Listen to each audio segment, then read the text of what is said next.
네, 안녕하세요. 반갑습니다. 저는 이제 미국에서 청년 리더들을 양육하고 있는 카라의 대표를 맡은 손재상 폴슨입니다.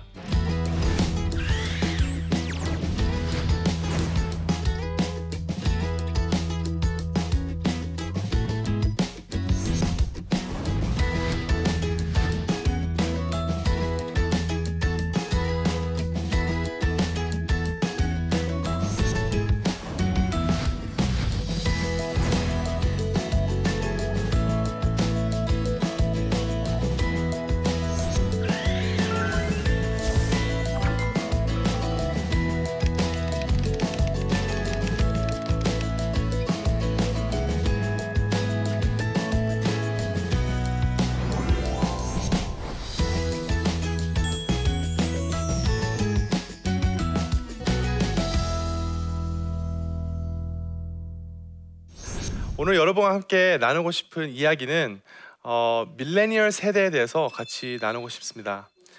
베이비 부머 세대의 자녀들이자 X세대의 다음 세대인 밀레니얼 세대들을 어떻게 동기부여하고 또 리드하실지에 대해서 실질적인 방법에 대해서 여러분과 함께 나누겠습니다.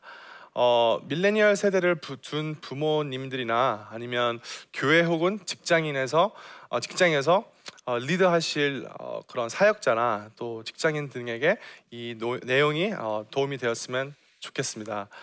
제가 원래 이 강의를 다 영어로 하는 처음으로 한국말을 하게 돼요. 그래서 제가 말이 조금 서툴더라도 이해해 주셨으면 감사하겠습니다. 저는 그 한국의 미래가 밀레니얼들 세대한테 크게 달려 있다고 생각합니다. 그래서 밀레니얼 세대를 어떻게 더 잘 이해하고 하는 것이 더 좋은 미래를 만들 수 있는 거에 키라고 저는 생각합니다. 그래서 오늘 여러분과 함께 밀레니얼 세대가 어떤 세대인지에 대해서 같이 잠깐 나누겠습니다. 미국의 한 조사에 따르면 전 세계에 있는 많은 청년들이 청년 시기의 위기를 경험한다고 합니다. 영어로는 그게 quarter life crisis인데요. quarter life는 그 4분의 1, 즉 인생의 4분의 1은 20대를 일컫는 그런 말입니다. 그래서 quarter life crisis는 성장하는 가운데 겪는 그런 고민, 걱정, 그리고 내적 혼란을 얘기를 하고 있습니다. 구체적으로 SNS를 많이 사용하는 그 청년들이 굉장히 지나친 비교의식으로 자존감이 낮아지고 또 청년 실업 시대에 소망이 없어지고 그리고 그냥 지금 인생을 즐기자 하는 그런 욜로족들이 많이 생기는데요. 또 이 시대는 다른 세대보다도 굉장히 많이 자신의 일이나 열정과 재능에 굉장히 많이 동기부여 받는 그런 세대입니다. 근데 그렇지 못할 경우 굉장히 많이 방황을 하게 됩니다. 저 또한 비슷한 경험을 했습니다. 저도 미국에서 제가 꿈꾸던 저의 꿈의 직장에 들어갔지만 저의 비전과 저의 가치와 그런 소명이 맞지가 않아서 굉장히 고민을 많이 했었고 제가 몇 년 후에 그 회사를 퇴사를 하고 지금은 풀타임 작가로서 또 리더십 코치로서 지금 일을 하고 있습니다.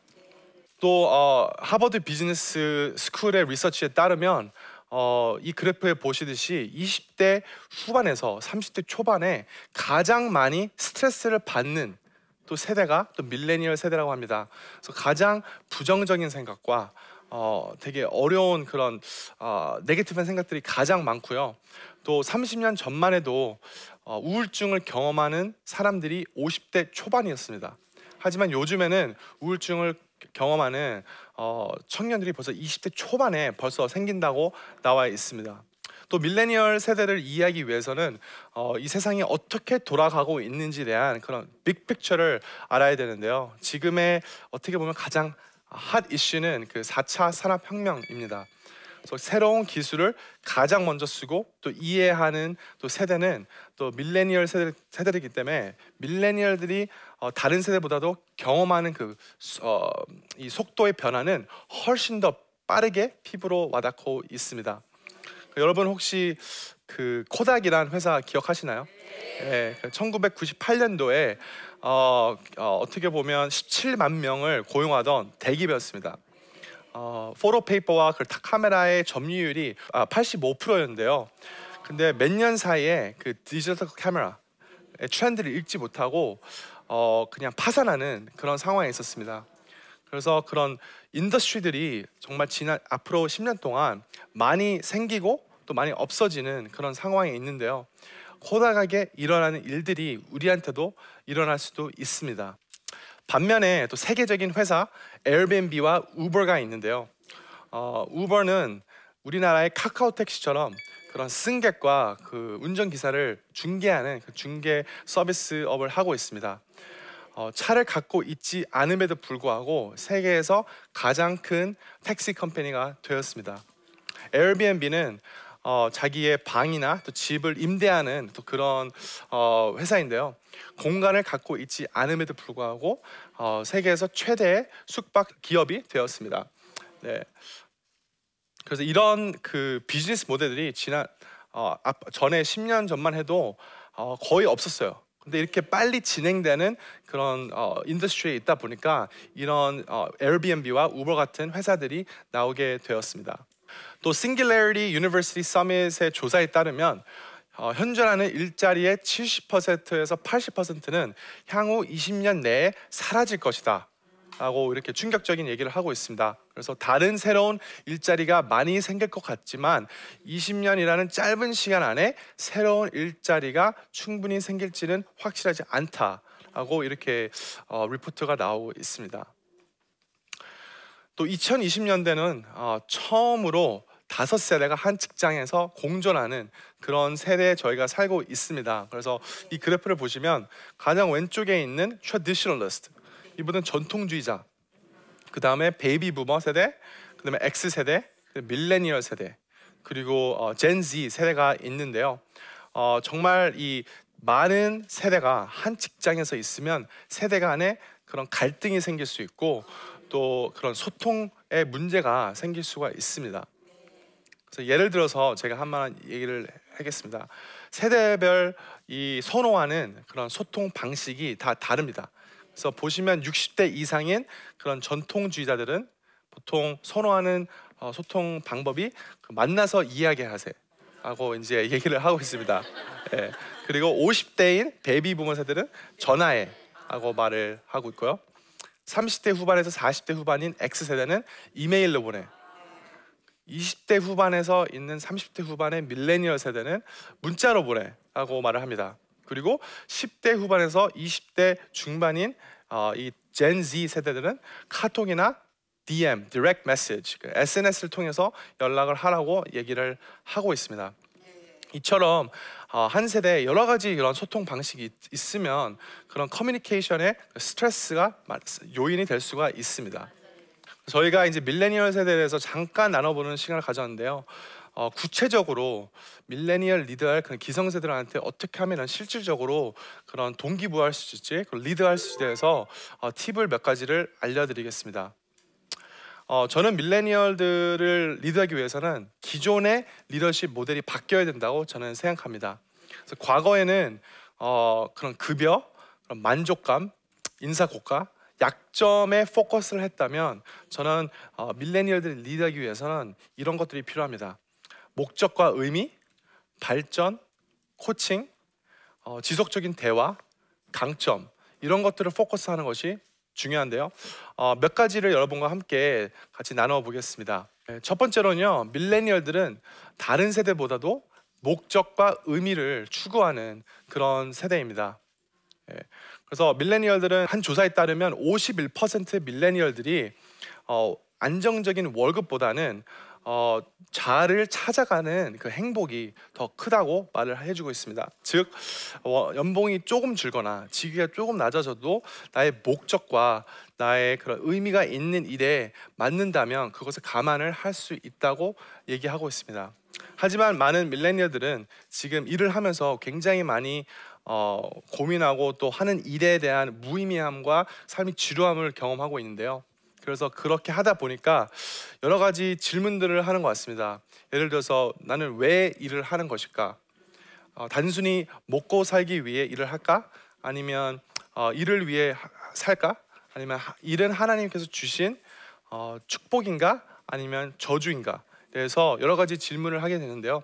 저는 기성세대들이 그런 밀레니얼들한테 그런 성경적인 답을 알려줘야 된다고 저는 생각합니다.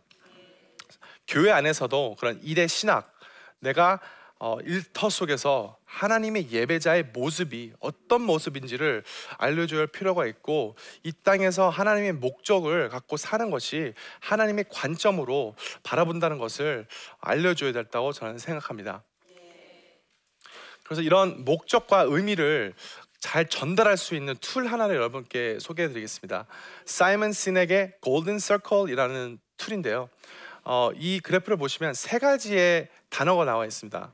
Why, How, and What이라고 나와 있습니다. 일반적으로 사람들이 소통을 하고 대화할 때는 What, 무엇을, How, 어떻게, 왜, Why, 그 순서대로 얘기를 하고 있습니다. 근데 세계적인 리더들 그리고 세계적인 조직들을 분석해 보니까 가장 다르게 하는 것은 소통할 때 start with why, 왜부터 이야기를 항상 합니다. 그래서 why, 그 다음에 how, 그 다음에 what 순서대로 얘기를 한다고 합니다. 저는 기성세대들이 이런 소통 방식을 알고 커뮤니케이션을 한다면 밀레니얼들을 공감을 할 수도 있고 또 마음을 열 수 있는 좋은 툴이 될 수 있다고 저는 믿습니다.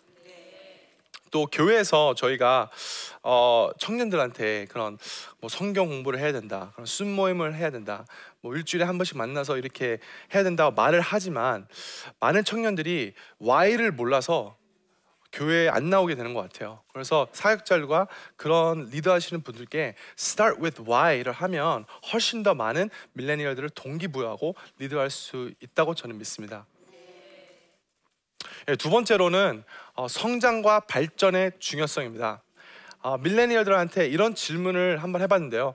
구직 시 당신이 가장 중요하게 생각하는 것은 무엇인가? 그래서 이 그래프를 보시면 이 베이비 부머 세대는 파란색으로 나와 있고, 또 X 세대는 연두색으로 나와 있고, 밀레니얼 세대는 주황색으로 나와 있는데요. 여기서 답이 여러 가지가 있지만 연봉이나 승진의 기회나 창의성을 얼마큼 키워주는지에 대한 답변은 거의 다 이 세 가지의 세대가 다 비슷하게 생각합니다. 하지만 한 가지의 답이 다른데요. 그거는 성장과 발전의 기회입니다. 그래서 저희 기성세대가 어떻게 하면 밀레니얼들한테 성장할 수 있게 도와줄 수 있을지, 또 발전할 수 있을지 도와줄 수 있을지에 대한 여러 가지 아이디어들을 제공해주고 도울 수 있으면 정말 리더할 수 있는 좋은 툴로 사용할 것 같습니다. 이 배움과 성장을 잘하는 기업 두 가지를 알려드리겠습니다. 처음에는 왼쪽에는 자포스라는 회사입니다. 미국에서 온라인 리테일 컴퍼니인데 많은 청년들이 모두 일하고 싶어하는 그런 조직 문화를 갖고 있는 회사인데요. 이 회사에서는 그 차세대 밀레니얼 리더들한테 멘토링과 트레이닝을 아끼지 않습니다. 그래서 자격증을 딸 수 있도록 도와주고 그런 셀프 디벨롭먼트 프로그램을 통해서 자격증이 따고 자기의 스킬셋이 올라가면 연봉도 올라갈 수 있도록 그런 투명한 시스템을 만들고 있고요. 두 번째로는 DreamWorks라는 회사인데요. 이 회사는 슈렉이라는 영화 아시죠? 예, 이 영화를 제작한 영화사입니다. 이 회사는 밀레니얼들이 이 새로운 아이디어를 제안을 잘할 수 있도록 그런 멘토링과 세미나나 트레이닝 같은 거를 이제 무료로 다 제공을 해주고 있습니다. 네, 세 번째는 정기적인 인사 고가보다는 실시간의 피드백을 중요하는 밀레니얼들을 알 수가 있습니다. 많은 밀레니얼들은 지금 빨리 보고 또 빨리 알 수 있는 그런 인스턴트 사회에서 살아가고 있습니다. 그래서 피드백을 받을 때도 버퍼링 없이 그냥 실시간으로 받는 것을 정말 중요하게 생각하고 있습니다. 그뿐만 아니라 많은 밀레니얼들은 피드백을 자주 받는 것을 원하게 됩니다. 네, 그래서 밀레니얼 세대의 42%는 매주 피드백을 받고 싶어 하는데 그것이 다른 세대보다도 2배나 높은 수치라고 보실 수 있습니다. 근데 저희가 피드백이라 하면 상당히 좀 부정적이고 좀 안 좋고 뭔가 불편하고 뭐 창피한 마음이 들 수 있는 게 이 피드백입니다. 그래서 저는 그 피드 포워드라는 새로운 툴을 여러분께 알려드리고 싶은데요. feed forward는 과거에 포커스하는 게 아니라 미래지향적인 해결책을 알 수가 있는 그런 툴입니다. 예. 그래서 한번 예를 들어서 여러분께 알려드릴게요. 한 신입사원이 최종 결제를 위해서 계약서를 텀에게 가져가 서명을 받았어야 했는데 잘못해서 조에게 가져갔을 때 보통 피드백을 하면 왜 그걸 조에게 가져갔나요? 말할 수도 있고, 또 내가 분명 텀에게 가져가라 했을 텐데요, 왜 그랬나요? 벌써 일어난 일인데 그걸 바꿀 수는 없잖아요. 과거에 포커스를 하는 건데, feed forward는 과거를 생각하지 않고 미래 지향적으로 해결책을 낳는데 포커스하는 것입니다. 그래서 이렇게 말할 수가 있어요. 다음부터는 계약서 결제를 받으러 가기 전 매니저에게 결제자를 한 번 더 확인하고 가는 게 좋을 것 같아요. 네, 그러니까 그런 툴들을 여러분이 청년들과 같이 소통할 때 사용하시면 굉장히 많이 도움이 될 것 같습니다.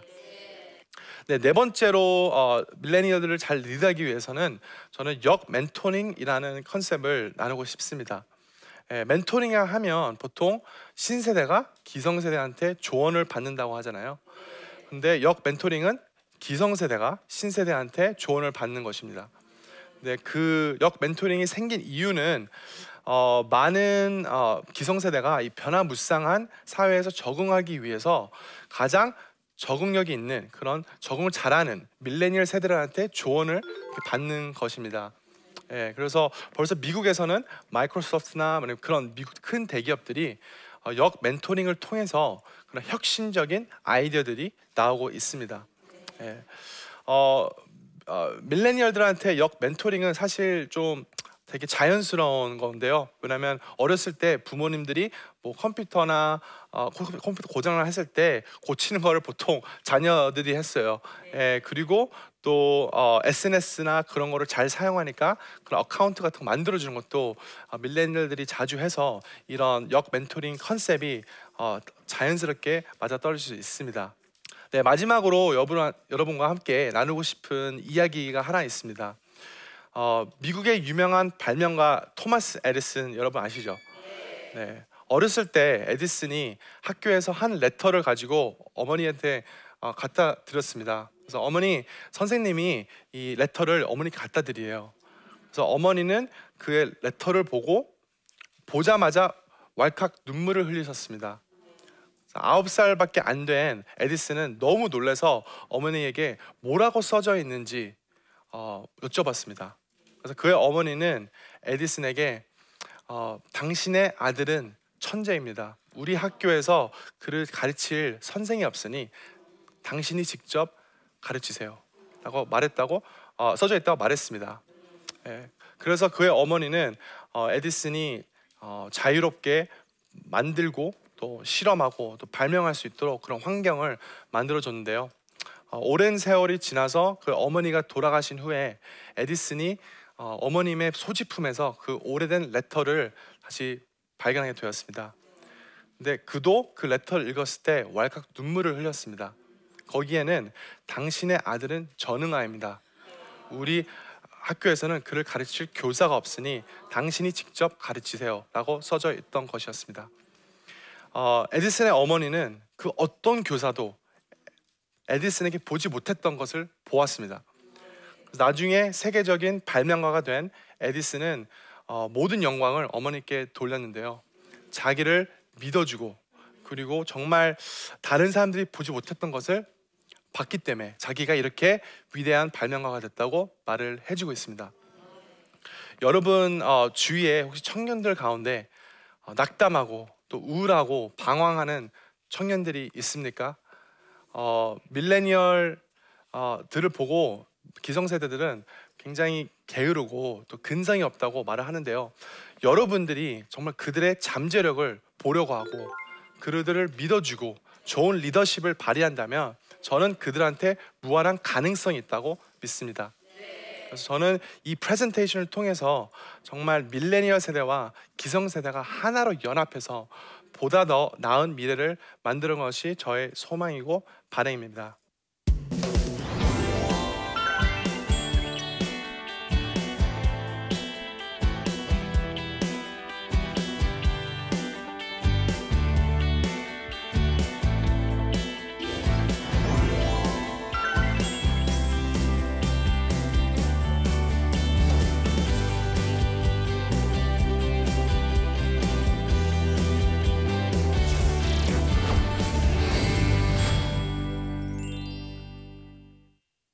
네, 저희 강의를 듣고 질문들을 하신 분이 몇 분 계신데 질문을 같이 나눠보는 시간을 갖겠습니다. 부유하고 좋은 환경에서 자란 친구들과 자신을 늘 비교하는 아들을 보면서 안타까울 때가 많습니다. 자존감도 낮고 말과 생각이 늘 부정적일 때가 많은 제 아들에게 어떻게 조언해주면 좋을까요? 네, 저는 그 부모님이 정말 하나님의 관점으로 그 아들을 보는 게 정말 중요하다고 생각합니다.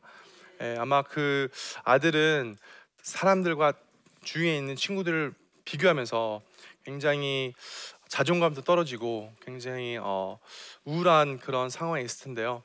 정말 하나님은 그 아들을 봤을 때 하나님의 마스터피스라고 말을 합니다.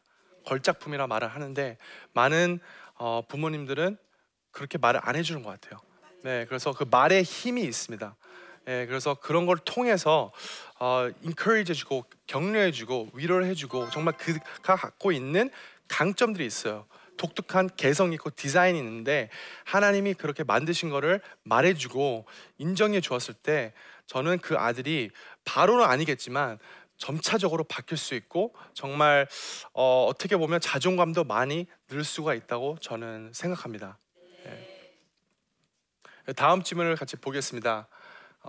회사 내에서 후배들을 보면 저희들만큼의 열정을 보기 힘들 뿐만 아니라 업무 지시에서부터 회식 자리까지 눈치가 보입니다. 개인 성향이 강한 요즘 청년들을 어떻게 이해하고 어떻게 그들과 소통을 할 수 있을까요? 네, 사실 저는 여기서 어떤 분이 질문하실지 모르겠지만 그 열정이 보기 힘들다고 했는데 사실은 저는 밀레니얼들이 열정이 저는 있다고 생각합니다. 모든 세대가 있지만 그 밀레니얼들도 열정이 있는데 그 열정을 이제 같이 생길 수 있도록 도와주는 게 정말 중요하다고 생각합니다. 그래서 제가 아까 전에 설명해드린 그 골든 서클에서 start with why, why부터 먼저 얘기를 하면 그 많은 밀레니얼들이 이 일이 이 큰 그림과 어떻게 연결이 되는 거에 대해서 아는 것이 중요하다고 생각합니다. 네, 그래서 저는 미국에서 많은 밀레니얼들과 같이 소통하는데요. 미국은 굉장히 개인주의 성향이 심한 그런 나라입니다. 한국에 비교해서. 하지만 그런 밀레니얼들도 회사에 있는 비전이나 회사에 있는 미션을 이해를 하고 이 비전이 나에게 어떻게 영향이 있고 나의 일이 이 비전에게 어떻게 영향이 있는지를 커넥션이 알면 정말 그들이 더 일을 열심히 하고 더 좋은 마음으로 일을 하게 되는데요. 저는 그래서 그게 리더십이 너무 중요하다고 생각합니다. 그래서 start with why, why부터 먼저 얘기하고 하는 것이 저는 그렇게 저는 얘기할 수 있으면 좋을 것 같습니다. 저는 이 강의를 통해서 밀레니얼 세대와 또 기성세대와 하나로 연합해서 좀 더 좋은 미래를 만드는 것이 저희 꿈입니다. 그래서 오늘 저희 강의를 들어주셔서 너무나 감사합니다.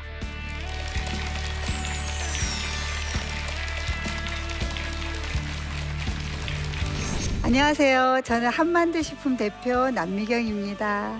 만나서 반갑습니다. 한만두 식품은 여러 차례 일어난 만두 파동에도 굴하지 않고 100여 가지의 만두를 개발해서 연 매출 100억에 이르는 나름 성공한 회사인데요. 제 성공만을 보고 많은 사람들이 묻습니다. 도대체 어떻게 성공을 했냐고, 그 비결을 알려달라고 말입니다.